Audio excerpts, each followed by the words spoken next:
Are we enthusiastic today or what? Yeah, all right, it's a good day. Isn't it wonderful to have the sunshine back?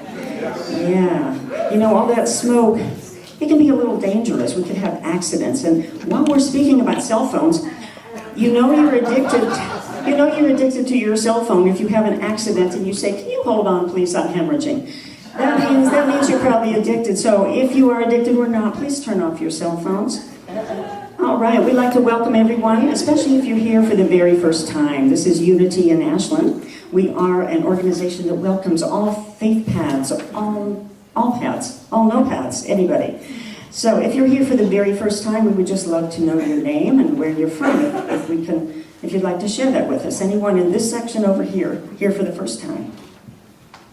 All right, anybody over here that's here for the first time? Yes. Hi, my name's Steve, and I've been here for 5 days from Iowa.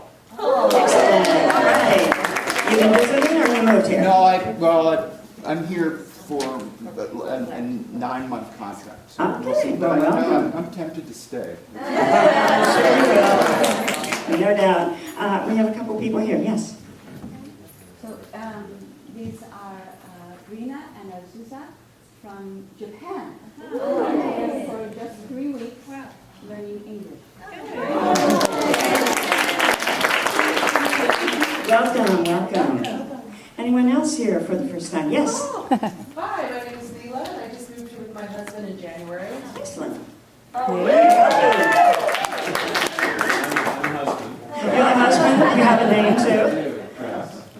Chris. Okay, welcome. Hi, my name is Mary. This is actually the second time I was here visiting in May, so I moved here. Oh, my goodness. Anybody else here for the first or second time? Let's just give all of them a hand, all right? Well, we like to start with some announcements, and I always start with announcing our prayer circle, which meets here in the Havara in the back room on Mondays at 5 o'clock. You're all welcome to attend that if you wish. And if you have something heavy on your heart that you would like them to pray for, just fill out a prayer request form and put it in our prayer box on the back table, and it will be prayed for and then sent on to Silent Unity for an entire month of being prayed for. And also, if anyone would like one-on-one prayer at the end of the service, we have some chaplains here. I think Kathy Mary might be available for that. Some of us are chaplains. So just find someone that looks sort of chaplainish.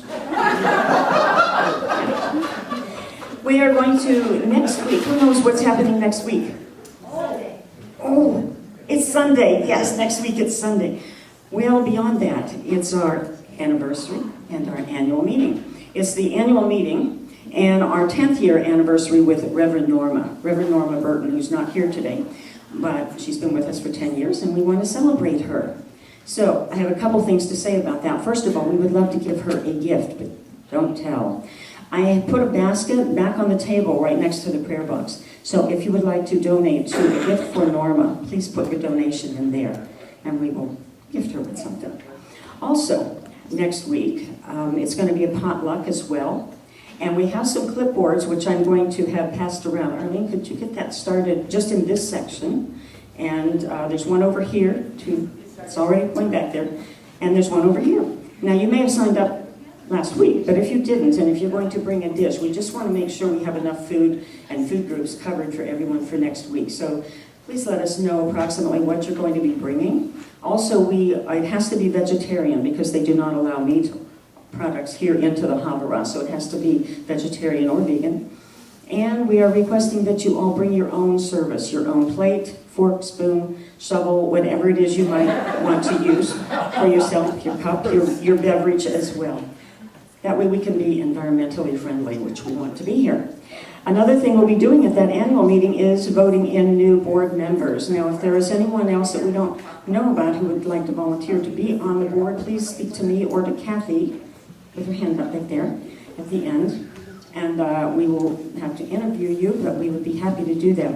And in order for the rest of us to be able to vote on board members, we have to be a member. So I'm going to ask, if you didn't get one of these forms to fill out last week, could you just raise your hand and we'll have someone pass them out today. I'll give you a stack for over here. Just pass, there's a couple behind you, that first stack. Okay, anyone else that would like one of these? Thank you. Mary Lou's going to pass them out if your hand is up. And it just means that you will do your best to be here as much as you can, and we really hope that people will help us, support us financially as well to the best of your ability. So, I think that covers it for next week. Heather has an announcement that she would like to make. So in addition to singing here, some of you know that I also offer classes that integrate personal growth and healing work with singing. So I'll be offering a class this evening in my studio. And then at the end of September, I'm going to be doing a workshop with a woman, Marla Estes, that also involves a really beautiful film. And so I have a mailing list and flyers back there at the table. And I would love to talk with you more if you're interested after the service. Thanks. Thank you, Heather. And while you're up there, I'm going to announce our musicians today, our wonderful Heather Hutton and Richard Williams, whom we always love having here. Give them a hand. And they're going to get us going with a little bit of music.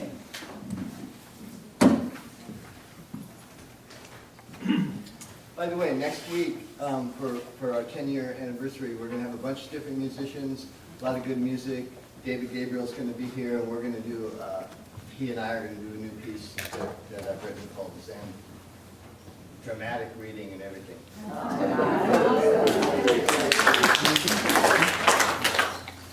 So let's stand for our first song. I call this kind of the gratitude chant medley, giving thanks for our lives. And it combines one that we've done a lot here, Thank You for This Day, with Karen Drucker's I Give Myself Permission. How many of you know that one? So you'll get the words, I think, because they repeat a lot, but thank you for this day, Spirit. Thank you for this day, this healing, this healing, this healing day. And we'll sing a verse, thank you for my life, Spirit. Thank you for my life. This wonderful, this wonderful, this wonderful life. And then I give myself permission to be all I can be. I give myself permission to live passionate and free. I know that sounds like a lot of words right now, and I don't think it will feel like it once we get started. And dancing movement is more than welcome. Have fun.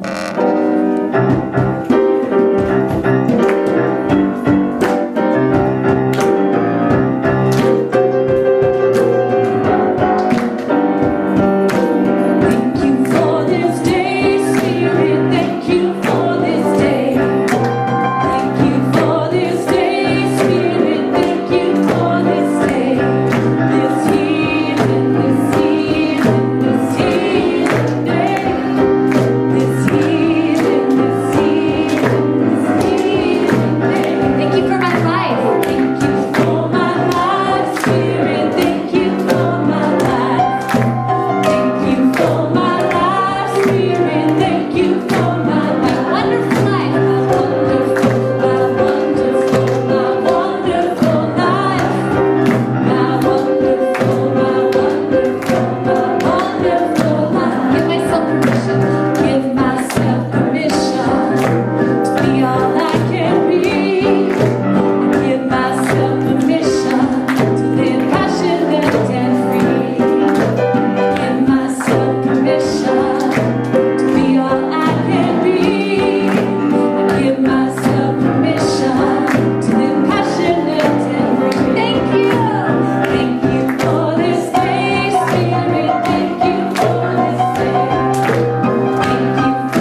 Okay, thank you, Heather and Richard, and that was amazing. And I just want to do a little special thank you to Heather because she won't be here next week. We have a rotation of musicians, and she won't be here in the celebration. So what I would like to do, especially because she has been one of the longest, besides Richard, she has been one of the longest playing musicians at the Unity service. And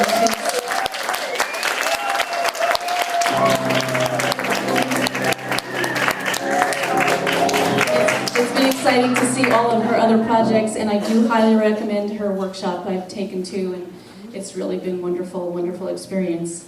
So, anybody excited for today? Yeah. First of all, it's sunny out there. Hello. Second of all, it's Unity. Look at all you beautiful people. And third of all, which is really first of all, is Donna Corso is speaking today.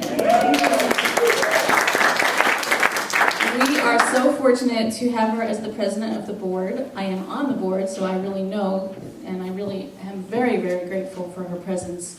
Meetings can be hard with boards, but this round of the board, the last couple of years, has been amazing because of her presence and her leadership and her grace, the way that she graces this Unity service every week with her hysterical and original 50 Ways to Leave Your Cell Phone, by now 5,000, her ingenious ways of doing that, which is really creative.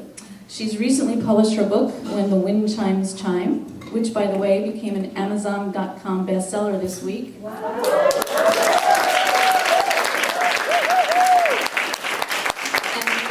there are books for sale here, and she's going to talk more about the details. It's better to get it on Amazon because you do have all of these bells and whistles that you get included. But if you're not the computer type and you'd love to walk away today, there are books and her CDs on sale today, and I'll be able to help you with that at the end of the service.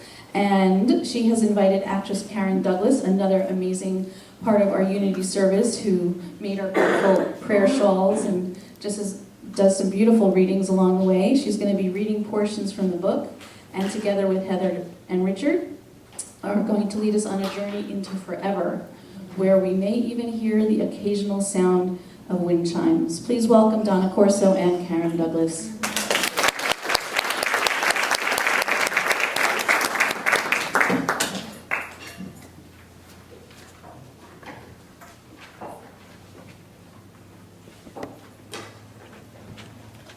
How is that? Is that good? Yes. You all hear me? Okay. It was long, long ago, in that timeless, spaceless world between lifetimes, that a group of souls came together to set their future in motion. A plan was designed, agreements reached, and a new mission set forth. He rested at the edge of a stream that meandered its way through a lush meadow. Here in this in-between world were colors that human eyes could not behold, fragrances that you could scarcely imagine, a soft, warm breeze that carried a melody of wind chimes. He was not really a he, nor a she, nor an it, but a soul, a golden-colored spark of divine essence of some unseen source of all that is. How long had it been? How long since that last earth experience had ended? How long had he been resting and dreaming of his next adventure? A day? A year? A millennium? It is hard to judge time when suspended in the void of timelessness. He felt refreshed, revitalized, yet something tugged at him, a sense of yearning, a purpose to be fulfilled. He pondered the possibilities. What would be the theme of his next lifetime? What could he accomplish? His soul yearned to make a difference in his next incarnation, especially a difference in the lives of children. As he sat dreaming of what he could do for Earth children, he began to sense a soft presence drawing near, attracted to his soul thoughts. At first he only felt it, a slight stirring of energy surrounding him. Soon he began to see a swirling mass of deep indigo coming closer and closer. It felt warm, loving, and wise as it gradually began to take form. He recognized it as part of his soul family. They had been journeying together for thousands of incarnations, and he joyously welcomed the indigo presence to come and be with him. They began a soul-to-soul communion, a conversation that seemed to flow silently between them in a universal language that needed no sound. And the soul plan began to emerge. Having expressed a deep desire to go back and make a difference in the lives of many children, the two souls discussed the details of the plan. By this time, other souls had gathered near, wanting to be part of it, and the stage was set. The agreements made, roles selected. Then they merged back into one oversoul to await the time for the soul plan to emerge. It seemed only an instant, perhaps a millennium. It was the Earth time of February 1961 when the Golden Soul located the appropriate vehicle for his Earth journey. He was born male, and his Earth parents named him Gordy. Life was good. A typical Earth life with all the joys and sorrows and ups and downs of human life. Time passed. It was the summer of 1987 when he recognized another member of his soul group, a beautiful woman named Joey. Their eyes met, their hearts remembered, they fell in love, and in accordance with the plan, they married. 3 years later, another member of their soul family arrived. Gordy and Joey were thrilled to welcome him, their first son, and they named him Joshua. Cradling his new little son in his arms, Gordy vaguely remembered a dream he had about helping children. He had come to see so many dysfunctions among children, even in this lifetime, and he wondered how he could help them to become the human beings they were meant to be. 4 years passed. Then another member of their soul family entered the world as their second son. They named him Andreas. It was clear from the moment he arrived that he was a very old soul.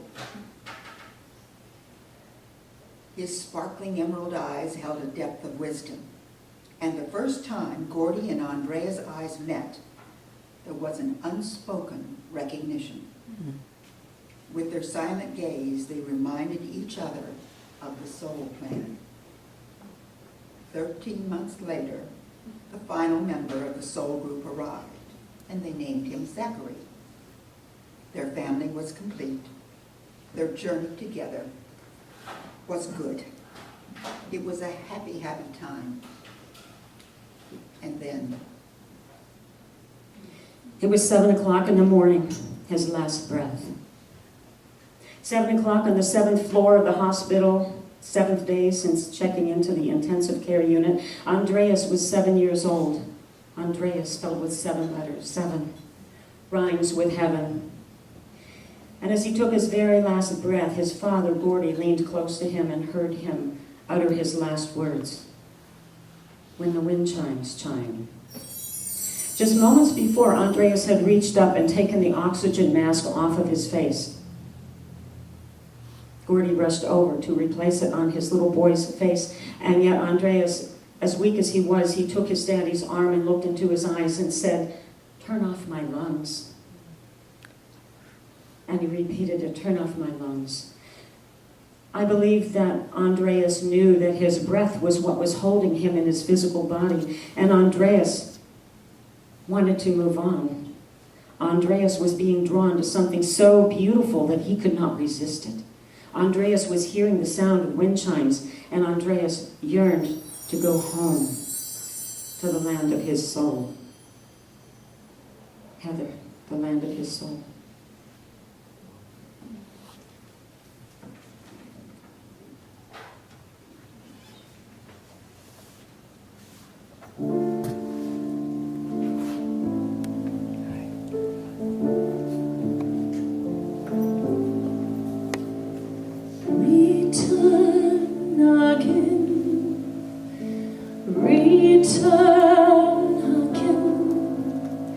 Return to the home of your soul.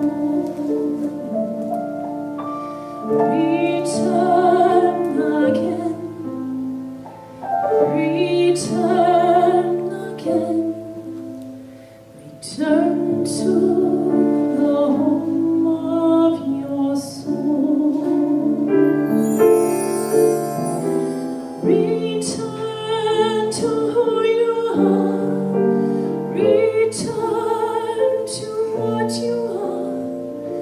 Return to where you are. Born and reborn again. Return again. Return again. Return to the home of your soul. Sing it with me if you wish. Return again. Return again. Return to the home of your soul. Return to who you are. Return to who you are. Return to what you are. Return to where you are. Born and reborn again. Return again. Return again. Turn to the home of your soul.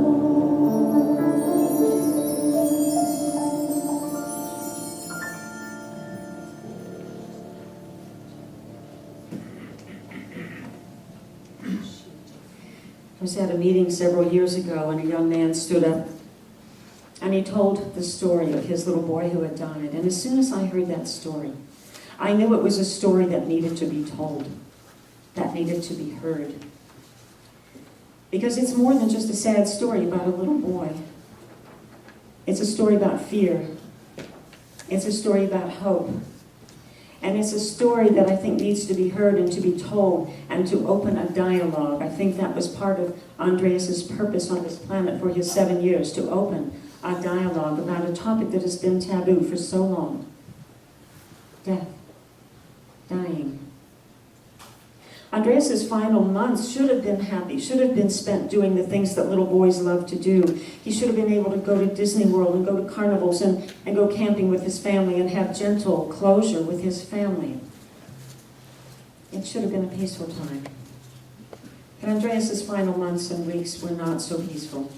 They were not so joyful, not so gentle.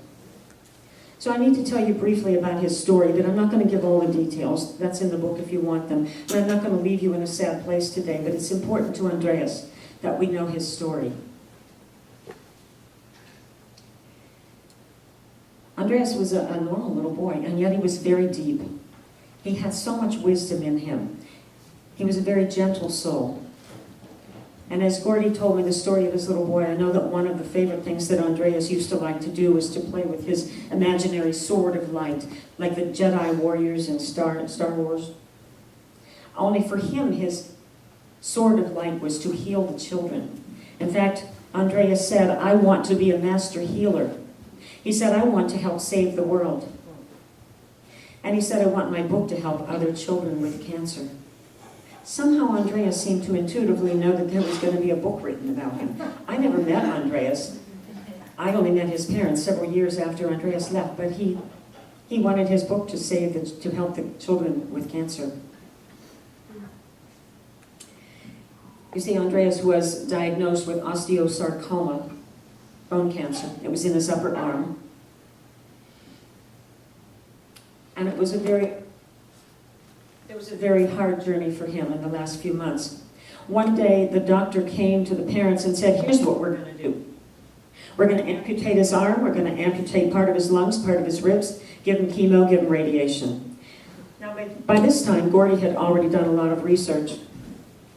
Let's try this one.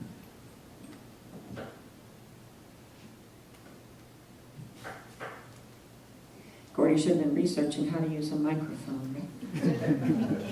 Okay. Is it on? Am I on? Yeah. By this time, Gordy had been doing a lot of research, and what he had discovered was at least 300 other children who had similar situations, and their doctors had given them a similar order. Because you see, it's a state law in our states that if your child is under 16, you have to go along with whatever the doctor says. That's the law.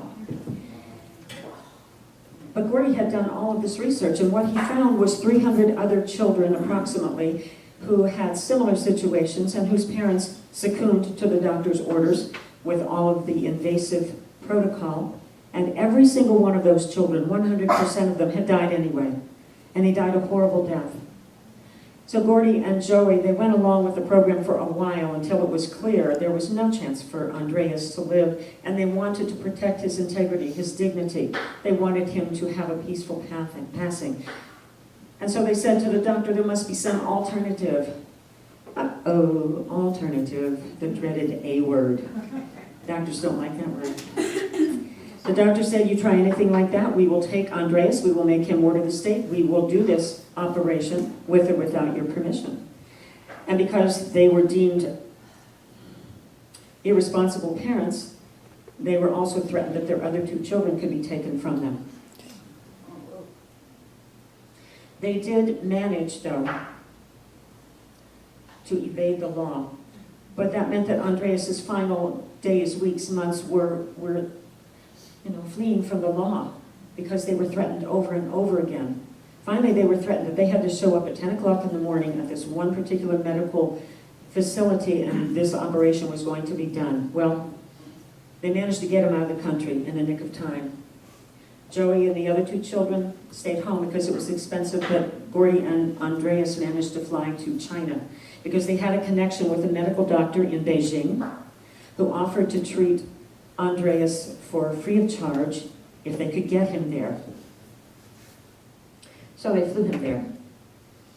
And they met with this medical doctor. Now this Chinese medical doctor has healed at least 300 other people of incurable diseases, many of whom were Americans. He uses Qigong, he uses herbal, Chinese herbs, natural methods.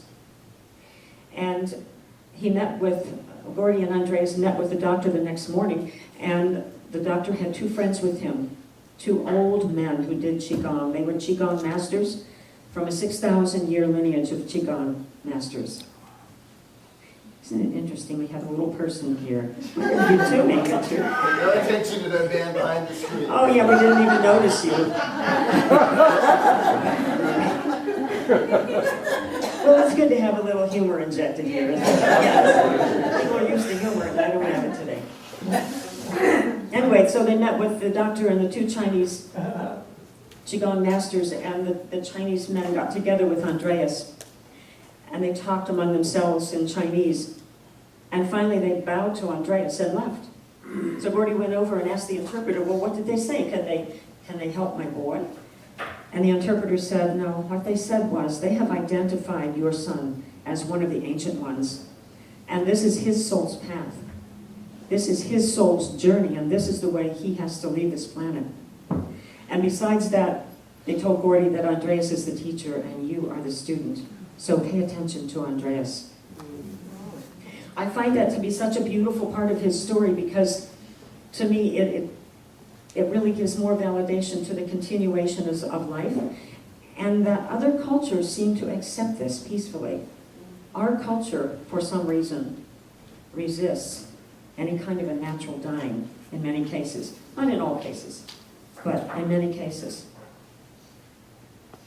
And so it was that at 7 o'clock in the morning, Andreas was finally able to follow the sound of wind chimes that he was hearing and to be embraced by the beings of light, the angels. He was able to then dance with the angels.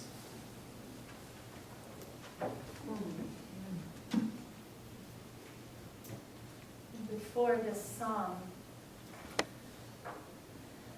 hearing Donna speak reminds me of Eckhart Tolle's take on death, on his CD Stillness Speaks, and he has a chapter called Death and the Eternal.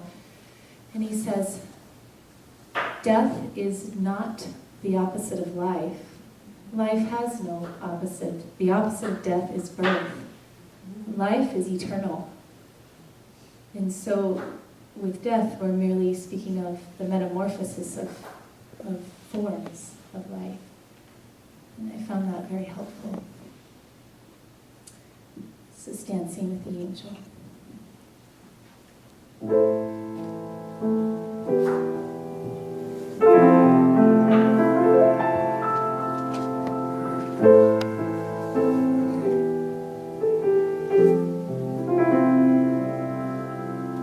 Release my mind, deepen my breath. I open my heart to receive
can see Andreas dancing with an angel named Heather right now.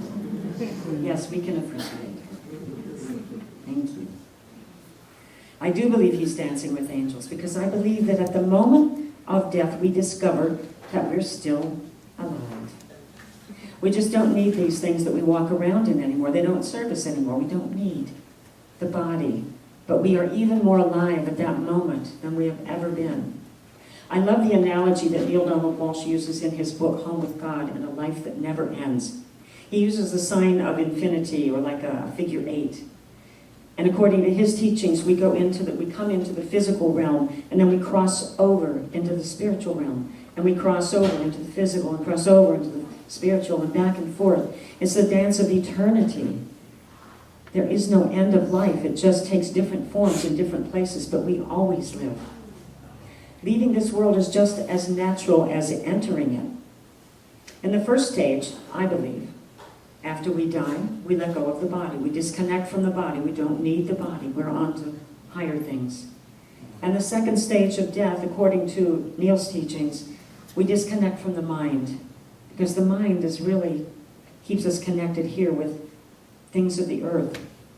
And then eventually we disconnect even from the soul, because the soul itself becomes one. It goes into the oneness, which we call God. And I think that's such a beautiful way of thinking of it, that we merge into the oneness. Death, as you know, probably has existed maybe like as long as life has, I think. It's about, for some reason it's become a topic that the only people who talk about it are the medical people and undertakers. But it's time that we start talking about it. It needs to go beyond being a taboo topic. And I think that that's what Andreas's 7 years was partly about. He had more of a legacy than that, but partly was to get this dialogue going, to help us to let go of our fear. We have such a fear about something that is really the natural part of the life cycle. And so I think it's time that we let go of the fear, because we can know that we are never walking alone. We're never walking in darkness. We can let go of the fear.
beautiful. Thank you, Heather. We never walk alone, do we? Does anyone really think you're alone? So how do we let go of fear? Well, I think that if we keep immersing ourselves in watching the news, in seeing people all over the world in wars and being killed, I think if we keep reading those murder mysteries and we keep watching our TV shows and go to the theaters and watch violence of every form that we seem to be so fascinated with, of course we're going to be immersed in that vibration of fear. Some wise thinkers said, we are what we think about. So maybe if we stop thinking about all of those fearful things, it will help us to find the beauty in this crossing over, in this passageway of crossing over between life and life. I'm always comforted when I hear people who have had visions. Has anyone here had an actual vision with your eyes? Some of you, yes.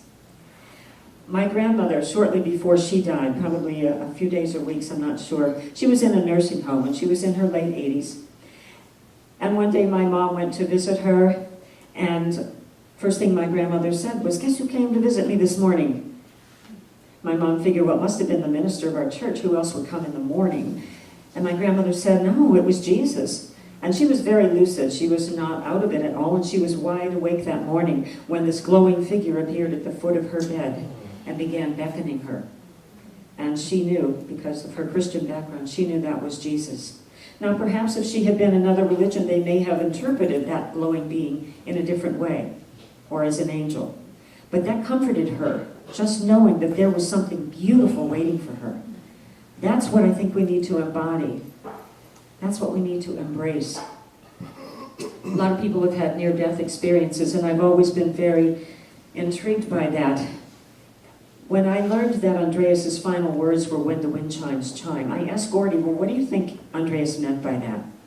And Gordy said, well, I think he was telling me that when I hear wind chimes, that means he's near me. And that could be. But I remembered a person who wrote books, Danny Brinkley. Some of you may be familiar with Danny Brinkley. His first book was called Saved by the Light, and there was also a movie made of that. And I remembered in his books that he heard wind chimes as he was going through that energetic tunnel that connects this life with the next level, the next dimension. So I had a phone conversation with Danny and told him of Andreas' story.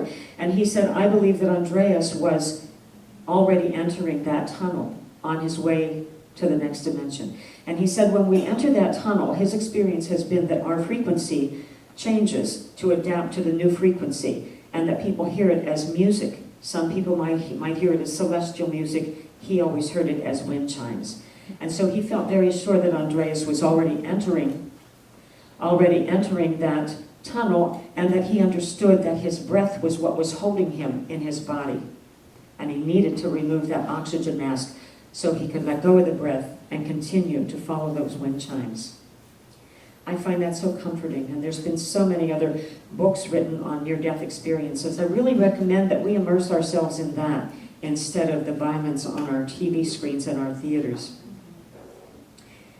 I have known people that really died in peace. I had a friend when I lived in Boulder, Colorado. Her name was Sunny, and that was also just her way, Sunny. She knew that she was dying. She was facing her final round of cancer, and there was no coming back this time. Sunny was part of our Dances of Universal Peace community that I belonged to at that time. That was part of my spiritual path in those days. And so Sunny she lived in a household with her sister and several other women, and she knew she was dying, and so she wanted to prepare a little booklet that would be handed out at her celebration of life. So she and her sister went through all of her photos. She had done many spiritual quests throughout her life. She had been on Mount Sinai. She had been everywhere. So they went through and picked out all of the photos and all of her favorite poems and prayers and put them in a little booklet that I still have. It was just really beautiful. And she wanted her ashes to be buried in their backyard. She wanted a peach tree planted there. So I showed up at her house one day thinking, well, I haven't actually said goodbye to Sunny. I know her time is coming close. So I knocked on the door, and a mutual friend of ours named Diana answered the door. I didn't know why Diana was there. I thought, well, maybe she's cleaning the house, because she did that. So I said, I just stopped by to say some things to Sonny because I haven't really had closure. And she said, sure, go on up. She's up in the bedroom. You can go up and say goodbye to her. She died yesterday, didn't you? Well, no, I didn't actually know that. But see, this small community of women, they had prepared her body according to the way she wanted. They clothed her in the outfit that she had picked out. They put her in her bed. They put dry ice around her under the blankets, and she was there for a couple of days for people to come and have their closure. You can do that. You can really do that. And it was just really beautiful to be able to say goodbye to her in that way. The next day, or a couple days later, we had our celebration of life in the backyard of her home. The peach tree was planted. Her ashes were placed in there in a little bag that had the peace sign on the side of it that she had gotten this bag from the top of Mount Sinai where she had been once. And we danced the dances of universal peace, and it was a joyous time. I noticed there was one bird that kept flying back and forth, only one, as we were doing our dances. And I thought, bye, Sonny. It's a beautiful thing when someone can really come to acceptance. Many of you might be familiar with Elizabeth Kubler-Ross, who identified 5 stages of grief and grieving as we come to the end of our life. There's denial, well, we really don't believe it's happening to us. And then there's bargaining. God, if you just save me, I'll do this and I'll do that, and I will give to my Unity Church every week thousands of dollars. That's part of the bargaining. And we go into denial, we go into anger. Why is this happening to me? And we go into depression. But the last stage of that is acceptance. And yes, those stages come and go. And it's important that we be with our grieving. None of this that I'm talking about is to denigrate the importance of being with our sadness and of doing our grieving process. And there are many teachers and books out there that really lead people into that.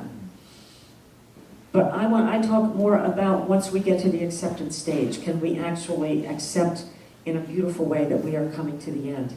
I had a friend named Ginny Hinton. Some of you may have known her. She lived in Talent. She was part of my Toastmasters group for many years. For 25 years, she was in Toastmasters.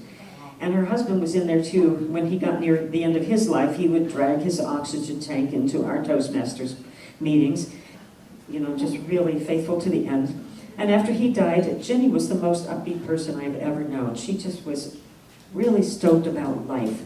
But she also wanted to be dancing with David again, her beloved David. She missed him so much.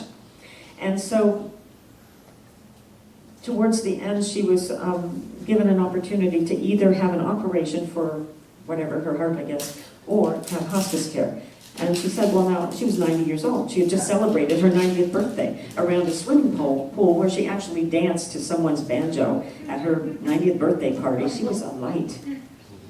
So at the end, she said, no, why would I want to continue in this 90-year-old body when I could be going on and dancing with David? So she chose the hospice care.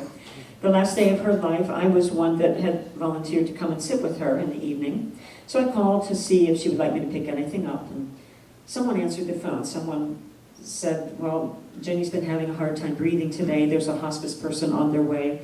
And I said, well, ask her, would she like me to come anyway, just to be with her? And the person asked Jenny, and she said no, she just really needed the quiet time. And I had a call about an hour or two later, said she had died that evening. But she left knowing where she was going. She was going to be dancing with angels once again. So it's so important how we leave this life. I believe that our immediate after-death experience is probably, we're creating it right here on this planet, right now, in this life. And when we can really live our life in the highest way, with the highest vision of our life, and surround ourselves with beauty and beautiful things in life. I also think it's important at the end of life to have something called an anukara. You may have heard that term. It's like a soul friend or a spiritual midwife, someone that will be with you in your final moments, that will be with you in whatever way you want them to be, to hold your hand if you want, to breathe in sync with you, and to help ease you out. These are some ways that we can really have a peaceful passing. So there is an end to this story, and I'm going to invite Karen up now to do a reading. Is that next?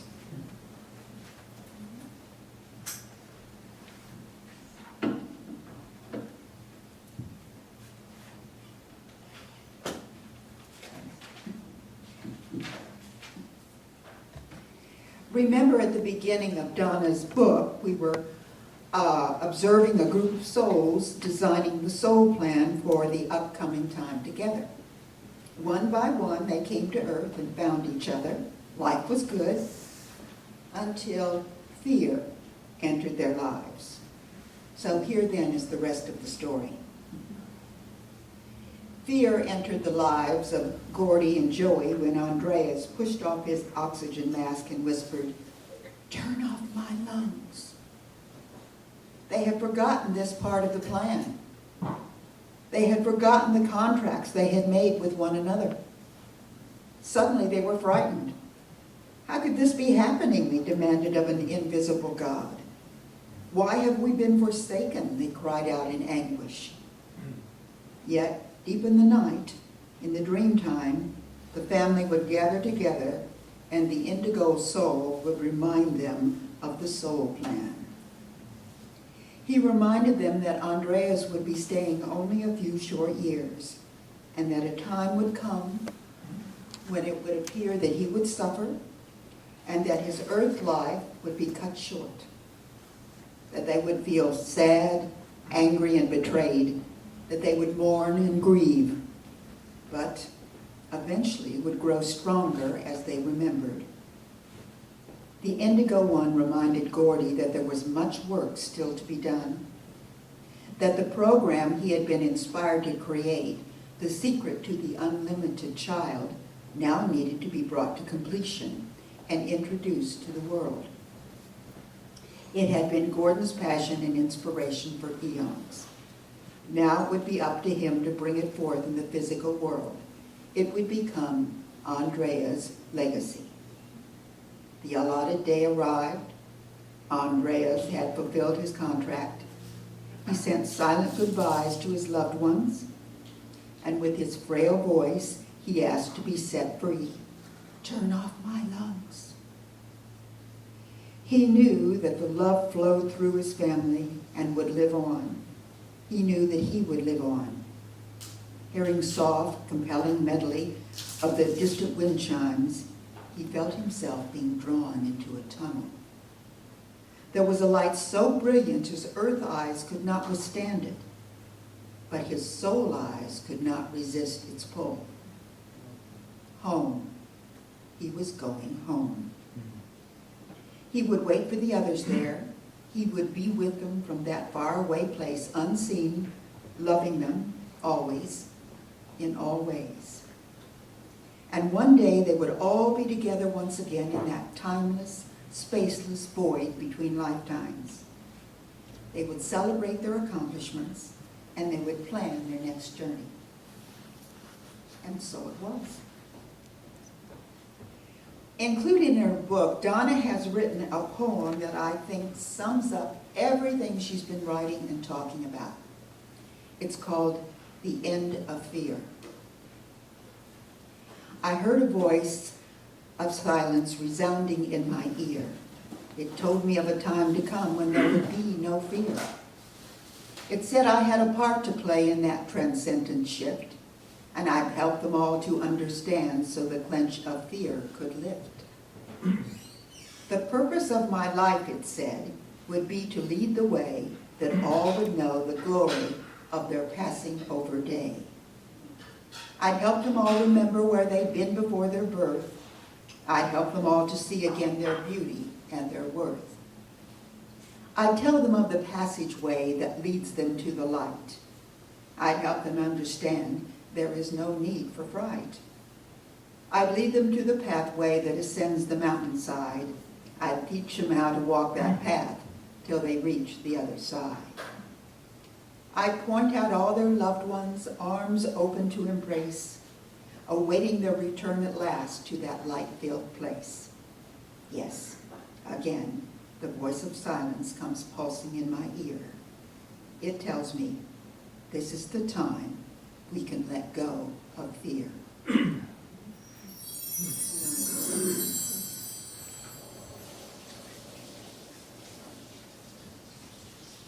I'd like to lead us on a little journey, an inner journey, just for a few moments. So just allow yourself to become comfortable in your chair. Just take a deep breath and relax and let go of any worries you brought with you today. Close your eyes. Now imagine. Imagine that you're seeing in front of you a slight shimmering of energy. As you gaze at that shimmering effect, you might feel yourself being mysteriously drawn into it.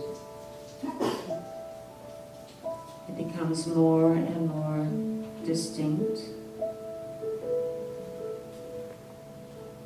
And as you gaze at it, it appears as if a tunnel is forming very softly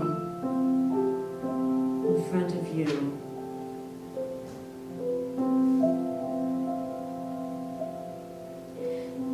A tunnel of swirling energy, soft pastel colors, swirling, enticing you to enter the warmth of its embrace.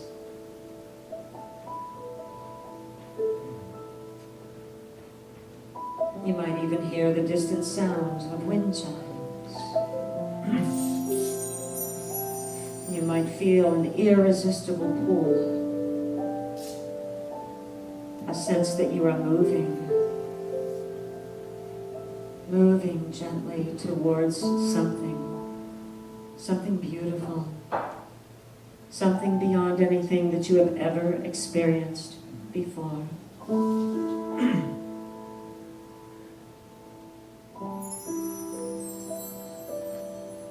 There appears to be a pinpoint of light in the distance. It's coming closer and closer. Maybe you can see the faces of those you have loved who have gone before you. They're reaching out to you. Their arms are open. They're waiting to embrace you. You feel overwhelming joy. And at the same time, you feel the deepest peace you have ever felt.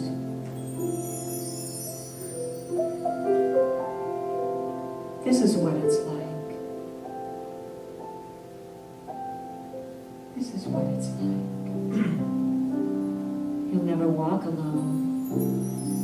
You're surrounded by the most loving presence you could ever imagine. And you will never walk alone.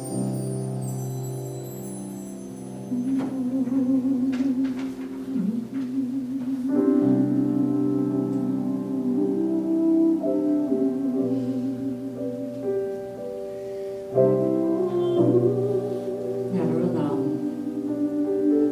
There will always be the angels dancing with you.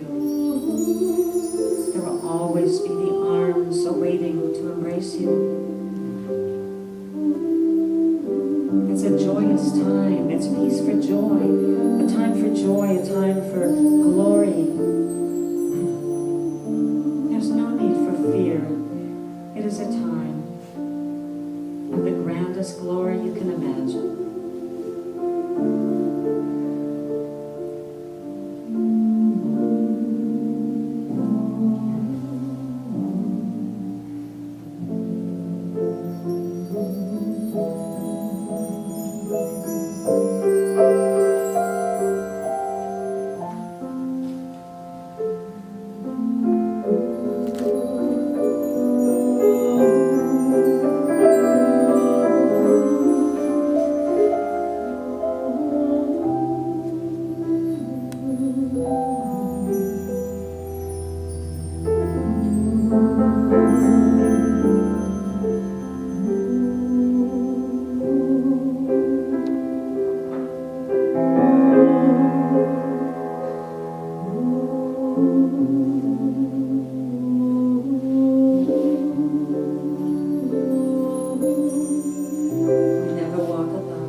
allow yourself to know that that time will come for each and every one, and it will be beautiful. It will be beautiful beyond what we can imagine. So it is. And so it is.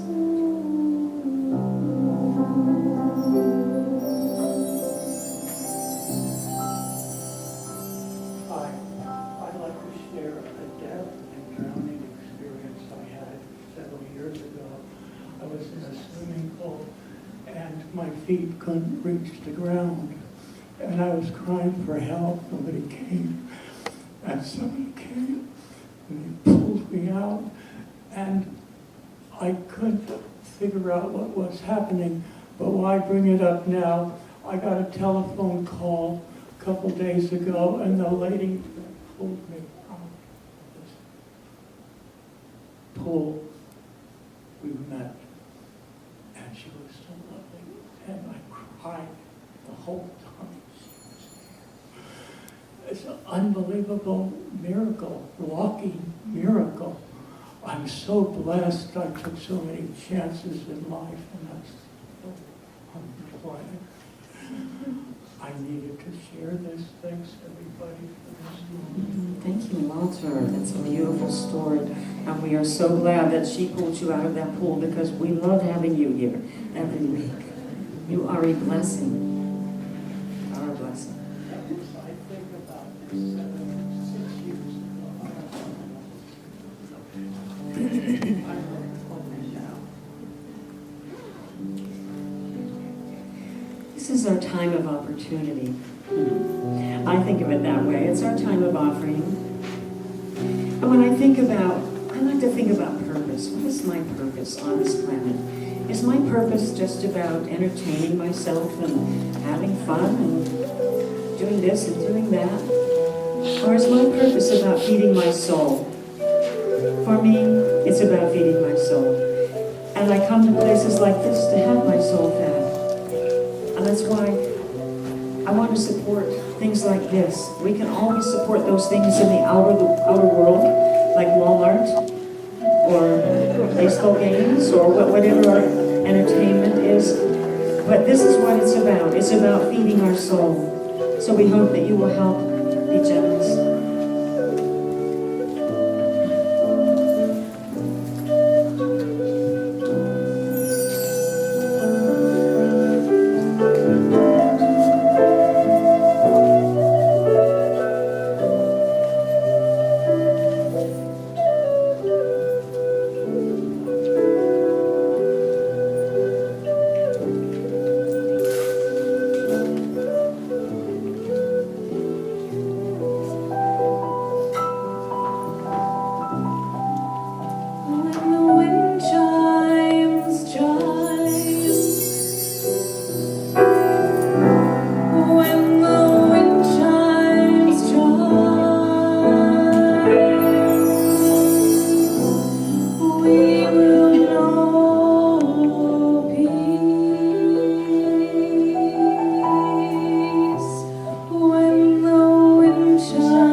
That's a wonderful surprise. Thank you.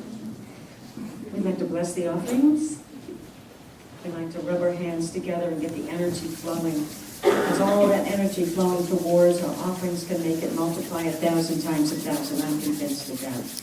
And together we say, divine love, through me, blesses and multiplies all that I am, all that I have, all that I give, and all that I receive. Thank you, God. Thank all of you. We're going to celebrate. In the spirit of recognizing, giving, and receiving, I just wanted, she appreciated me earlier, but Donna B., we really should give her a really big applause. She did so much at Unity. Her music, her speaking, her heart, her work in the leadership of Unity. She's just really an amazing gift to us, so thank you. So we get to sing Celebration by Kool and the Gang. I was watching the YouTube of this. It was so cool, all the moves they did. You can do that if you want. But please sing with us. Please sing really loud, because we are not Kool and the Gang. And we need your voices. So let's stand up. Yes. Oh, you have the words. You have the sheets. And if you need to share with someone, please do. There should be one at least on every other seat. And we're going to get to Yahoo too, so listen up for that.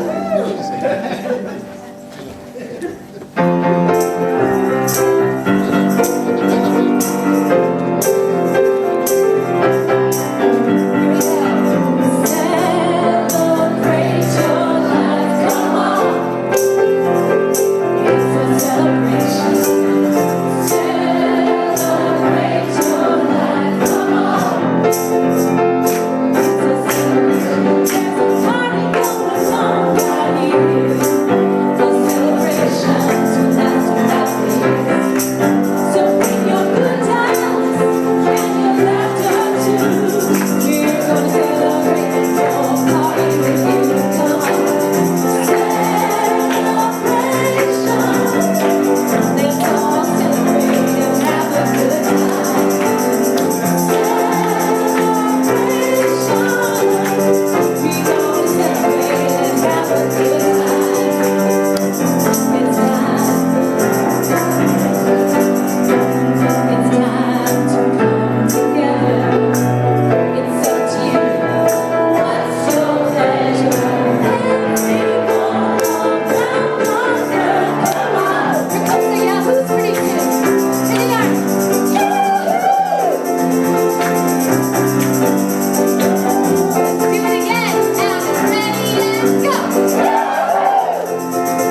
Thanks, Donna.